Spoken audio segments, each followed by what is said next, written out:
Hello friends, welcome back to Neeta Creation. आज मैं आपके लिए बहुत ही मोस्ट अवेटेड वीडियो लाई हूँ। हाँ फ्रेंड्स, मैं इसको बहुत समय से बनाना चाह रही थी मगर मुझे समय नहीं मिल पा रहा था।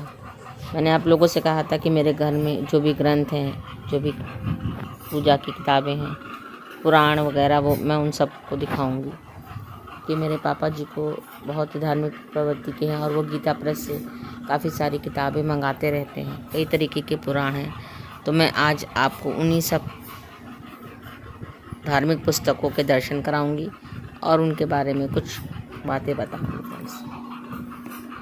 जैसा कि आप सब जानते हैं कि गीता प्रेस धार्मिक पुस्तकों का प्रकाशन करने के लिए प्रसिद्ध है। तरह तरह के वेद, पुराण, ग्रंथ, उपनिषद और बहुत सारी उपदेशपरक कहानियाँ की किताबों को प्रकाशित करती है। तो मेरे पापा भी वहाँ से मंगाते रहते हैं पुस्तक। ये मेरी धार्मिक पुस्तकों का वीडियो का पहला भाग है दोस्तों। दूसरा भाग भी मैं आप लोगों को शीघ्र ही दिखाऊंगी।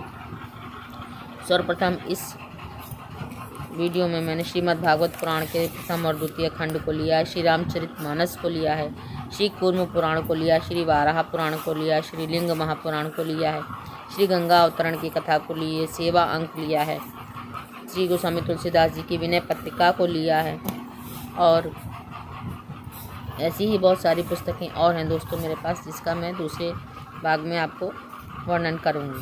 पहले हम इस भाग की पुस्तकों के बारे में थोड़ा आपको संक्षिप्त जानकारी देते हैं दोस्तों। सर्वप्रथम मैं आपको ये देखिए सभी पुस्तकों का रिव्यू दिखाती हूँ। कितनी अच्छी पैकेजिंग में ये आती हैं दोस्तों, बहुत ही अच्छा मजबूत कलर रहता है। सर्वप्रथम मैं सेवा अंक से शुरुआत करती हूँ। कल्याण के प्रकाशन के अंतर्गत आती हैं सेवा अंक। इसमें तरह तरह की कहानियाँ हैं। माँ दुर्गा जगत जननी जगदम्बा के नाम से ये शुभारंभ होता है इसका। और ये तुलसीदास जी के सामने प्रभु श्री राम जी विराजमान है। ये भोले बाबा विष का पान करते हुए, ये श्री कृष्ण और बलराम जब माता पिता को छुड़ाते हैं। ये शबरी जी हैं राम जी को बेर खिलाते हुए। ये श्रवण कुमार है अपने माता पिता को तीर्थ यात्रा कराते हुए। और ये राजा दिलीप हैं गौ की सेवा करते हुए। ये प्रभु बजरंगी बाबा श्री राम जी के चरणों में विराजमान है। दोस्तों इसके सारे ग्रंथों का शुरुआत ओम पूर्णमदा पूर्णमिदम मंत्र से ही होती है।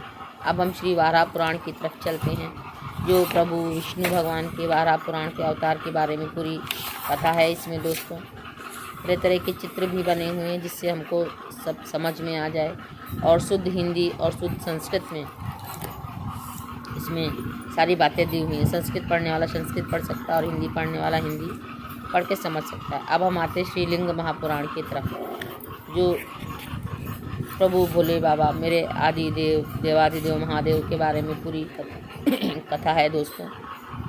जगत की रक्षा के लिए भोलेनाथ ने हलाहल का पान किया, वो दृश्य चित्र है। और गंगा माँ को कैसे अपने चरणों अपने शीश पर धारण किए हुए ब्रह्मा विष्णु महेश की झांकी है दोस्तों। मैं पहले रोज़ शाम को श्री लिंग महापुराण का पठन करती थी मगर अभी कुछ दिनों से नहीं कर पा रही हूँ दोस्तों। ये सनक सनंदन सनत कुमार हैं, ब्रह्मा जी के 4 मानस पुत्र। ये अष्ट ऋषि हैं दोस्तों। ये भोले बाबा माँ पार्वती के साथ विराजमान है दोस्तों। तो गीता प्रेस की जितनी भी ये पुराण हैं, इन सभी की शुरुआत ओम पूर्णमदा पूर्णमिदम पूर्णात् पूर्णमुदच्यते पूर्णस्य पूर्णमादाय पूर्णमेवावशिष्यते, ये जो आप देख रहे हैं इसी से होती है। और कल्याण के अंतर्गत ये सब होती हैं। वंदे शिवम शंकरम वंदे देव उमापतिम सुरगुणम सुर। ये हमारी पूरी विषय सूची है कि किस पृष्ठ संख्या पर कौन सा चित्र है। ये प्रभु का लिंगाष्टक है। ब्रह्म मुरारी सुरार्चित लिंगम निर्मल भाषित शोभित लिंगम। ये दोस्तों मुझे बहुत ही पसंद है ये लिंग, प्रभु का लिंगाष्टक। में इसका पाठ भी करती थी। ये हमारी गंगा माँ के बारे में कथा है दोस्तों, पुराण है। इसमें माँ गंगा माता के अवतरण की पूरी कथा बताई गई है। माँ मगरमच्छ पर विराजमान है, हाथों में कलश लिए हुए हैं। गंगा माँ का अवतरण कैसे हुआ, किस वजह से हुआ, कहाँ से उनका उद्गम होता है, कहाँ समापन होता है, सभी कथा इसमें है दोस्तों। ये देखिए गंगा अवतरण का दृश्य है। स्वर्ग से माँ गंगा आ रही हैं, प्रभु भोले बाबा की जटाओं में विराजमान हो रही हैं दोस्तों। ये माँ गंगा के तरह तरह के दृश्य चित्र हैं जो बहुत ही खूबसूरत हैं दोस्तों। और ये दृश्य चित्र इतने खूबसूरत इसलिए बनाए जाते हैं कि इससे हमारे मन में, हमारे मस्तक पर देवी देवताओं की एक अमिट छवि बनती है दोस्तों। वो एक स्वरूप बन जाता है दिमाग में। फिर उसके बाद हम उनकी कथा पढ़ते हैं तो वो सारे शब्द जो हम पढ़ते हैं वो हमारे सामने नाचते हुए लगते हैं कि वो सारे हमारे चित्र रूप में सामने दृष्टिगत हो रहे हैं। ये देखिए माँ गंगा का उद्गम स्थान गोमुख है। ये गंगोत्री मंदिर है। ये देवप्रयाग संगम का चित्र है। ये ऋषिकेश में माँ गंगा का स्थान है। दोस्तों देख रहे हैं आप सब कि हर जगह माँ गंगा का रंग, जल का रंग और जल का प्रवाह अलग अलग है। ये हर की पैड़ी हरिद्वार का दृश्य है। ये दशाश्वमेध घाट काशी का है। ये गंगा सागर का दृश्य है जहाँ पे जाकर माँ विलीन हो जाती हैं, जो कलकत्ता में है, जिसके बारे में एक कहावत है, सारे तीर्थ बार बार गंगा सागर एक बार। मतलब अगर इंसान ने अपने जीवन में एक बार भी गंगा सागर का दर्शन कर लिया तो उसका जीवन सफल हो जाता है और उसे मोक्ष की प्राप्ति हो जाती है दोस्तों। ये देखिए दोस्तों कितने सुंदर सुंदर दृश्य चित्र बने हैं, जैसे कि लगता है कि साक्षात हमारे सामने ये सब अभी प्रकट हो रहे हैं। ये देखिए माँ गंगा अवतरण हुई हैं देवी देवताओं के कल्याण के लिए, सारे जगत के मोक्ष के लिए। माँ गंगा सभी पतितों को तारने वाली पतित पावनी गंगा कहते हैं। माँ भागीरथी गंगा कहते हैं। जनु ऋषि के वजह से इनको जानवी भी कहते हैं दोस्तों। तो ये माँ भागीरथी की वंदना है। ये उनके बारे में पूरी डिटेल है।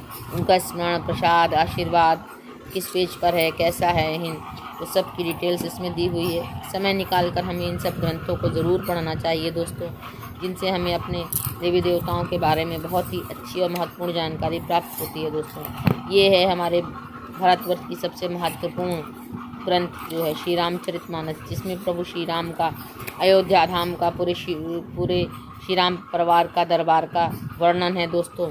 ये रामायण है दोस्तों जो बहुत ही अच्छी लगती है। इसमें 7 स्कंद है, कांड होते हैं, बालकांड, अयोध्या कांड, अरण्य कांड, किष्किंधा कांड और सुंदर कांड जो जगत प्रसिद्ध है, जानते हैं, जिसमें प्रभु हनुमान जी की महिमा का वर्णन है दोस्तों।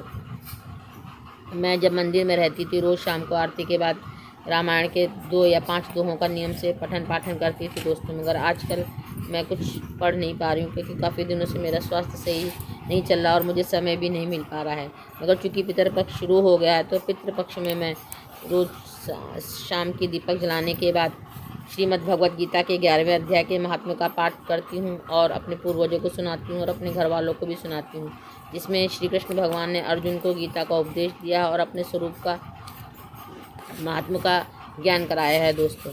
आप लोगों को भी पितृपक्ष में श्रीमद् भगवत गीता के 11वें अध्याय का पाठ जरूर करना चाहिए और अपने पूर्वजों को सुनाना चाहिए। अब दोस्तों ये मैं आपको श्रीमद् भागवत महापुराण का दर्शन करा रही हूँ, जो 2 खंडों में मौजूद है। प्रथम खंड है और द्वितीय खंड है। जैसा कि आप सब जानते हैं कि इसमें श्री कृष्ण भगवान के स्वरूप का, उनके जन्म का पूरा वर्णन है और इसमें मुख्य रूप से राजा परीक्षित की कथा आती है, जिनको 7 दिन के अंदर श्रीमद् भागवत पुराण के सुनने के महात्म स्वरूप मोक्ष की प्राप्ति हुई और धुंधकारी नाम के व्यक्ति जो प्रेत योनि में था, बास में था, उसको प्रेत योनि से मुक्ति मिलती है और वो भी स्वर्ग को प्राप्त होता है दोस्तों। उसी प्रकार से अब ये हमारा दूसरा पुराण है प्रभु का,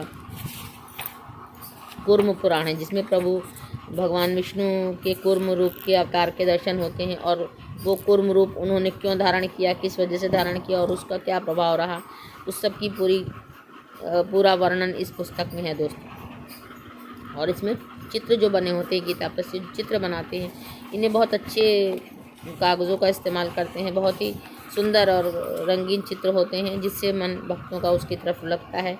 ये कूर्म पुराण का पहला अध्याय है, जिसमें सूत जी की उत्पत्ति और उनके रोमहर्षण नाम पढ़ने का कारण और सारी कथा इसके अंदर लिखी हुई है, जो आप समय निकाल कर ज़रूर पढ़ सकते हैं। हर हिंदू के घर में ये सभी ग्रंथ, पुराण, वेद होने चाहिए, पूजा गृह में होने चाहिए, जिनको समय समय पर हमें पढ़ना चाहिए, जिससे हमें अपने भारत की सनातन परंपरा का, हमारे ऋषि मुनियों द्वारा लिखे गए वेदों पुराणों की जानकारी होती है। ये दोस्तों श्रीमद् गोस्वामी तुलसीदास जी द्वारा रचित विनय पत्रिका है, जो प्रभु श्री राम और माता सीता के गुणगान से भरी हुई है दोस्तों।